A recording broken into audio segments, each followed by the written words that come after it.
Sorry, वो video थोड़ा आधा ही रिकॉर्ड हुआ था। So with continue to the previous video. हम कहाँ थे?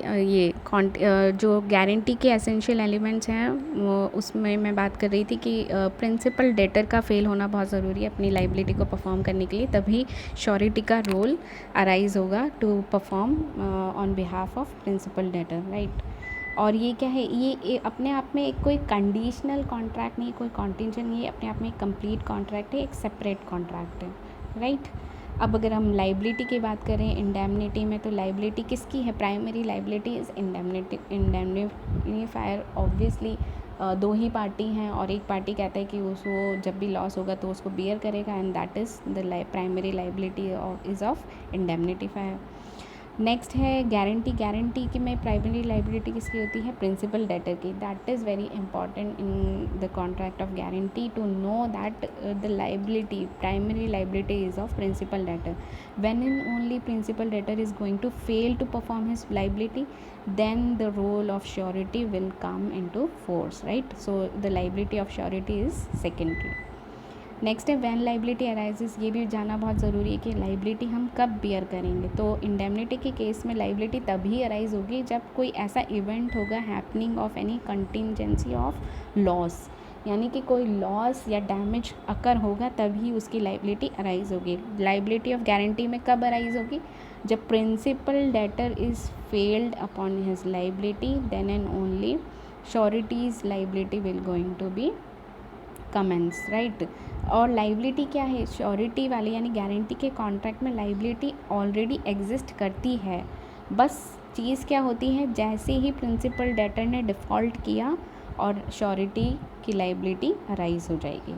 Now the next thing is discharge of liability. अब कैसे डिस्चार्ज होगी लाइबिलिटी इंडेमनिटीफायर की? तो इंडेमनिटी के कॉन्ट्रैक्ट में इंडेमनिटी की लाइबिलिटी जैसे ही इंडेमनिटीफायर जो इंडेमनिटी होल्डर के लॉस को बियर कर लेता है तब उसकी लाइबिलिटी वो है डिस्चार्ज हुई हुई मानी जाती है। In case of guarantee, guarantee में कब मानी जाएगी?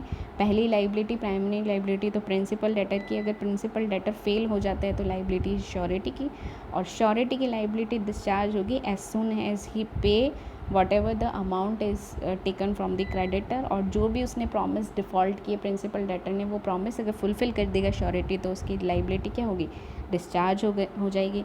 तो ये तो थी बहुत मोटी मोटी बातें related to the indemnity and guarantee with the explanation of the definition and essential element and the liability who is going to pay when, right.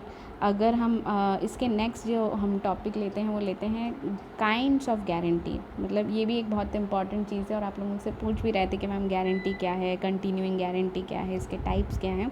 तो जो गारंटी होती है वो बेसिकली दो टाइप की होती है। First one is special guarantee and second one is continuing guarantee. अब स्पेशल या स्पेसिफिक गारंटी क्या होती है? अगर कोई गारंटी सिंगल ट्रांजैक्शन के लिए की जाए तो उसको हम क्या कहते हैं? एक स्पेसिफिक गारंटी, यानी एक स्पेसिफिक काम के लिए क्रेडिटर और प्रिंसिपल डेटर और श्योरिटी ने कॉन्ट्रैक्ट किया है कि हाँ इस पर्टिकुलर काम के लिए surety is going to guarantee, right. Next is continuing guarantee. Continuing guarantee का मतलब होता है कि वो एक सीरीज़ ऑफ ट्रांजैक्शन की गारंटी है, यानी कि गारंटी ख़त्म नहीं हो रही, यानी एक पॉइंट पे हम ख़त्म नहीं कर रहे हैं उसको, हम कंटिन्यू कर रहे हैं वो गारंटी।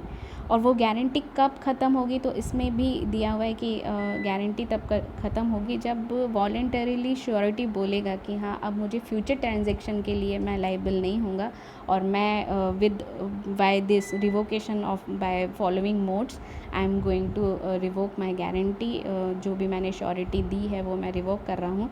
तब जिस दिन भी वो ये चीज़ कह देगा उस दिन से क्या मान लिया जाएगा कि उसकी गारंटी ख़त्म हो गई है। तो कैसे रिवोक कर सकता है वो मोड्स भी इसमें दिए हुए हैं कि बाय द नोटिस, अगर श्योरिटी क्रेडिटर को नोटिस दे देता है कि I am not going to be held liable for this future transaction, तो वो नोटिस से उसकी गारंटी रिवोक हो सकती है। By the death of the surety, अगर श्योरिटी की डेथ हो जाती है तब जिस दिन उसकी डेथ हुई है उसके बाद के ट्रांजैक्शन के लिए he will not be going to held liable by novation और ऑल्ट्रेशन, यानी कि कोई क्रेडिटर और प्रिंसिपल डेटर आपस में एक ऐसा कॉन्ट्रैक्ट कर लेते हैं जो कि जो पहला जो कॉन्ट्रैक्ट किया था उन्होंने उसमें कुछ ऑल्टर कर दिया उन्होंने, और उस ऑल्टर की जानकारी उन्होंने श्योरिटी को नहीं दी है, तब भी क्या मान लिया जाएगा कि गारंटी रिवोक हो चुकी है। और by the act of the creditor, यानी क्रेडिटर कुछ ऐसा एक्ट करता है वो कि जो श्योरिटी है उसके बेनिफिट के अगेंस्ट भी अगर कोई चीज़ होती है तब भी क्या मान ली जाएगी कि गारंटी रिवोक हो चुकी। So these are the important highlights of indemnity and guarantee। अगर आपको इससे रिलेटेड कुछ और भी पूछना हो और कोई और आपको एक्सप्लेनेशन चाहिए हो तो आप मुझे ग्रुप पे मैसेज कर देना। I will definitely going to solve your problem. So thank you and meet you again. Bye bye, take care students.